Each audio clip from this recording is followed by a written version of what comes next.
बृहस्पति देव महाराज की जय। ओम श्री विष्णवे नमः। तो आइए आज अपनी इस वीडियो में बृहस्पतिवार की व्रत कथा को श्रवण करते हैं। प्राचीन समय की बात है, भारतवर्ष में एक राजा राज्य करता था। वह बड़ा ही प्रतापी और दानी था। वह नित्य गरीबों और ब्राह्मणों की सेवा करता था। वह प्रतिदिन मंदिर में भगवान की दर्शन के लिए जाता था, लेकिन ये बात उसकी रानी को अच्छी नहीं लगती थी। वह नहीं पूजन करती थी, न ही दान पुण्य करती थी। एक दिन राजा शिकार खेलने के लिए वन को गए। रानी और दासी महल में अकेली थी। उसी समय बृहस्पति देव साधु का वेश धारण करके राजा के महल में भिक्षा के लिए आए। भिक्षा मांगी तो रानी ने भिक्षा देने से मना कर दी। रानी ने कहा, साधु महाराज, मैं अभी दान पुण्य से बहुत तंग हूँ। इस कार्य के लिए मेरे पति देव भी बहुत हैं। मैं तो चाहती हूँ सारा धन नष्ट हो जाए और मैं आराम से रहूं। तब साधु ने कहा कि देवी, तुम तो बहुत अजीब हो। धन और संतान से कौन दुखी होता? इसकी तो सभी कामना करते हैं, ताकि पुत्र और धन की जो लोग इच्छा रखते हैं। तो अगर तुम्हारे पास अधिक धन है तो तुम भूखे प्यासे लोगों को भोजन करवाओ, प्याऊ लगवाओ, ब्राह्मणों को दान दक्षिणा दो,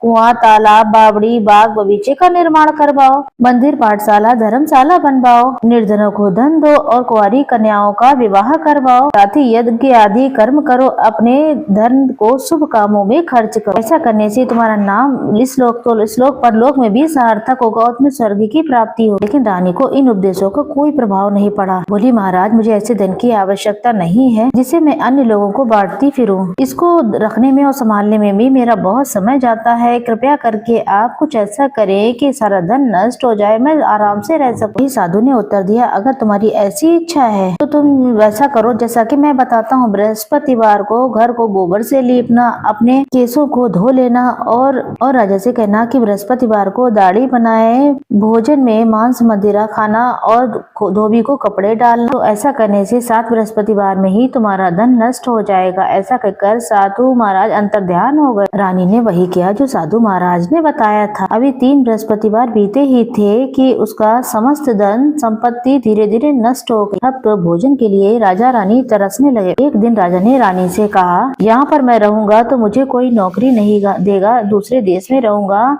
तो मैं वहाँ नौकरी कर सकूंगा, क्योंकि यहाँ पर मुझे सभी जानते हैं, इसलिए यहाँ मुझे कोई काम नहीं मिलेगा। देश चोरी परदेश भीख बराबर होता है। ऐसा कहकर राजा परदेश चला गया। वह जंगल में जाता, लकड़ी काट कर लाता और शहर में बेचता। इस तरीके से वो जीवन यापन करने लगा। उधर राजा के बिना रानी और दासी भी दुखी रहने लगी। किसी दिन भोजन मिलता और किसी दिन जल पीकर ही सो जाती। एक समय की बात है जब रानी और दासी को बिना भोजन के रहना पड़ा। तो रानी ने अपनी दासी से कहा कि हे दासी, पास के नगर में मेरी बहन रहती है, वो बहुत ही धनवान है, तू वहाँ चली जा, उनसे अनाज मांग कर ताकि कुछ समय के लिए हमारी गुजर बसर हो सके। दासी रानी की बहन के पास गई। उस दिन बृहस्पतिवार था। रानी की बहन उस समय बृहस्पतिवार की कथा सुन रही थी। दासी ने रानी की बहन को, उनकी दासी को रानी का संदेश दिया। रानी कथा सुन रही थी, उसे कोई उत्तर नहीं मिला। तब दासी बहुत ज्यादा दुखी हुई। उसे तुरंत ही वहाँ से वापस आ गई। वापस आने के बाद उसने सारी बात रानी को बताई। सुनकर रानी ने कहा, दासी, इसमें उसका कोई दोष नहीं है। जब बुरे दिन आते हैं तो कोई भी सहारा नहीं रहता है। अच्छे बुरे का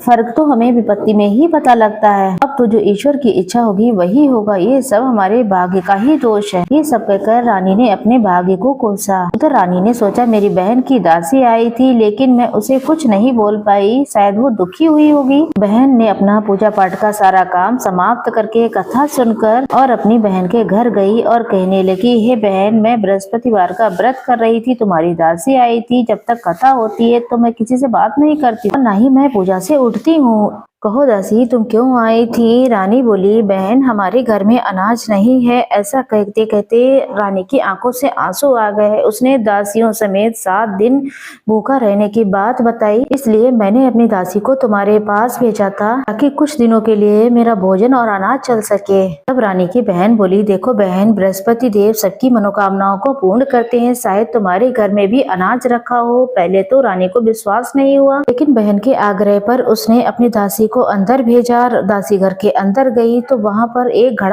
घड़ा अनाज से भरा हुआ रखा था। उसे बड़ी हैरानी हुई। उसने बाहर आकर रानी को बताया। दासी रानी से कहने लगी, हे रानी, जब हमको भोजन नहीं मिलता तो हम व्रत ही तो करते हैं। इस व्रत की कथा और विधि पूछ ली जाए, हम भी इस व्रत को करेंगे। दासी के कहने पर रानी ने अपनी बहन से बृहस्पतिवार के व्रत के बारे में पूछा। उसकी बहन ने बताया, बृहस्पतिवार के दिन व्रत में चने की दाल और गुड़ और मुनक्का से भगवान विष्णु का पूजन किया जाता है और केले के पेड़ की पूजा की जाती है, दीपक लगाया जाता है और कथा सुनना। उस दिन एक ही समय भोजन करना, भोजन में पीला खाद्य पदार्थों का सेवन करना, जिससे गुरु भगवान प्रसन्न होते हैं, जिससे पुत्र अन्न धन में वृद्धि होती है, साथ ही सभी मनोकामनाएं भी पूर्ण होती है। व्रत और पूजन की सारी विधि बताने के बाद रानी की बहन अपने घर लौट आई। रानी और दासी दोनों विश्वास के साथ बृहस्पतिवार का पूजन करेंगे। उन्होंने मन में निश्चय किया। 7 रोज के बाद जब बृहस्पतिवार आया तब उन्होंने व्रत रखा। साल में जाकर के चना और गुड़ बीन कर लाई, दाल से केले का भी पूजन किया।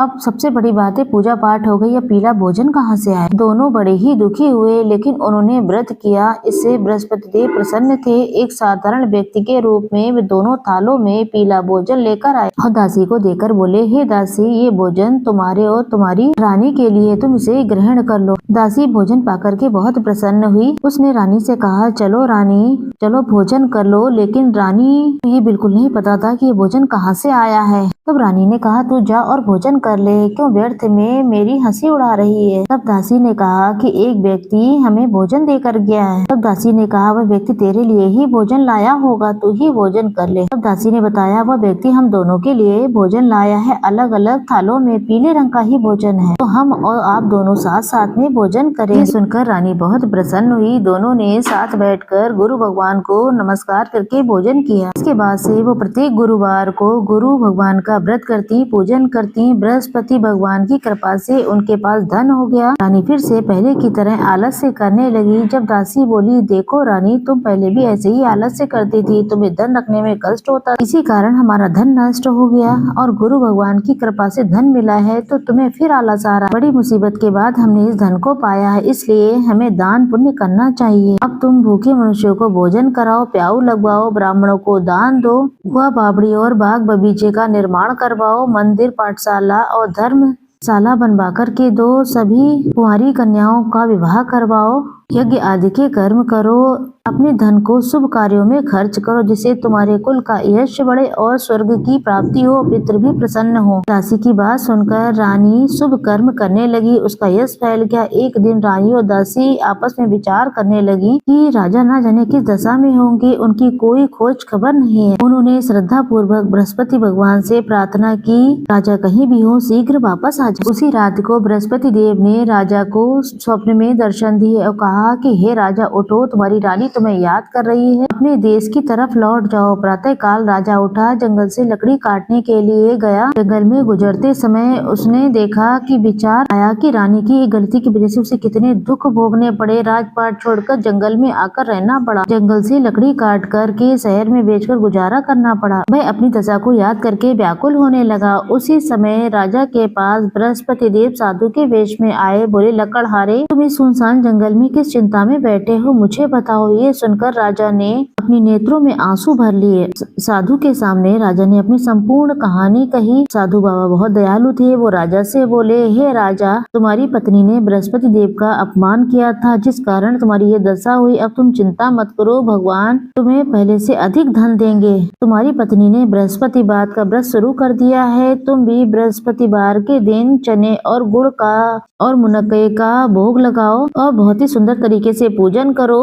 दीपक जलाकर के कथा सुनो। उस दिन एक ही समय भोजन करना, लेकिन भोजन में पीले पदार्थों का सेवन जरूर से करना। भगवान तुम्हारी सभी मनोकामनाएं पूर्ण कर। साधु की बात सुनकर राजा बोला, हे प्रभु, लकड़ी बेचकर मैं इतना पैसा नहीं बचता है जिससे मैं भोजन के उपरांत कुछ बचा सकूं। मैंने रात्रि को अपनी रानी को व्याकुल देखा था, परंतु मेरे पास कोई साधन नहीं है जिससे उसकी खोज खबर मैं ले सकूं। फिर भी मैं आपसे पूछता हूँ कि मैं कौन सी कहानी सुनूं, ये मुझे मालूम नहीं है। साधु ने कहा, राजा, मन में बृहस्पति भगवान के प्रति निश्चय करो और स्वयं ही वो कोई न कोई राहत बना देंगे। बृहस्पतिवार के दिन तुम रोजाना की तरह लकड़ियां लेकर शहर जाना, तुम्हें रोज से भी ज्यादा दुगना धन मिलेगा, जिसके बाद तुम भली भांति बृहस्पति देव का पूजन करोगे, भोग लगाओगे सब कुछ उस पैसों से आ जाएगा। राजा ने ऐसा ही किया, उनको मनवांछित फल की प्राप्ति हो गई। इस प्रकार जो भी इस कथा को सुनता है उसके सारी मनोकामनाएं फौरन ही पूर्ण हो जाती हैं। इसके पश्चात राजा बृहस्पति देव की आज्ञा के अनुसार अपने नगर की तरफ चल दिया। राजा जब अपने नगर के निकट पहुंचा तो उसे बड़ा ही आश्चर्य हुआ। नगर में पहले से अधिक बाग, तालाब, कुएं और बहुत ही सुंदर धर्मशालाएं इत्यादि मंदिर बने हुए थे। राजा ने पूछा, ये बाग और धर्मशाला किसका है? तो नगर के लोगों ने बताया, ये सब रानी और बांदी के हैं। तब राजा को बड़ा ही आश्चर्य हुआ और गुस्सा भी आया। जब रानी ने ये खबर सुनी कि राजा आ रहे हैं तो उन्होंने बांदी से कहा, ये दासी देख, राजा हमको पहले कितनी बुरी अवस्था में छोड़कर गए हैं। हमारी ऐसी हालत देखकर वो कहीं लौट ना जाए, इसलिए तू दरवाजे पर ही खड़ी हो जाए। आज्ञा के अनुसार दासी दरवाजे पर खड़ी हो गई। राजा आए तो उन्हें वो अपने साथ अंदर लेकर आई। राजा ने क्रोध करके अपनी रानी से पूछा कि तुम्हें ये धन कैसे प्राप्त हुआ? तब उसने बताया, ये सारा धन हमें बृहस्पति देव की कृपा से प्राप्त हुआ। राजा ने निश्चय कर लिया कि अब रोज 7 दिन नियम से बृहस्पति देव भगवान का पूजन करेगा, लेकिन एक नियम से अद्भुत रूप में पूजन करते। दिन में 3-3 बार रोज कहानी कहते, रोज व्रत उपवास का संकल्प लेकर हर समय राजा के दुपट्टे में चने की दाल और बंधी रहती थी तथा दिन में वह नियम से बृहस्पति देव की कथा सुनते और पढ़ते। एक रोज राजा ने विचार किया कि वो अपने बहन के यहाँ जाएं। इस तरीके से निश्चय करके राजा घोड़े पर सवार होकर अपनी बहन के यहाँ चल दिए। मार्ग में उसने देखा कि कुछ आदमी एक मुर्दे को लेकर जा रहे हैं। उन्हें रोककर राजा ने कहा कि अरे भाइयों, मेरी बृहस्पतिवार की कथा सुन लो। तो बोले, हमारा तो आदमी मर गया है। परंतु कुछ आदमी बोले कि चलो ठीक है, हम तुम्हारी कथा भी सुन लेंगे। राजा ने तुरंत दाल निकाली और कथा अधूरी ही हुई थी कि मुर्दा हिलने लगा। कथा समाप्त हो गई तो राम राम कहता हुआ मुर्दा उठकर खड़ा हो गया। आगे मार्ग में उसे किसान खेत में हल चलाता हुआ दिखाई दिया। राजा ने उसे देखा और कहा कि तुम भैया मेरी बृहस्पति देव की कथा सुन लो। किसान बोला, जब तक तेरी कथा सुनूंगा तब तक तो मैं 4 हल जोत लूंगा, जा अपनी कथा किसी और को सुना। इस तरीके से राजा आगे चलने लगा। राजा के हटते ही बैल पछाड़ खाकर गिर गए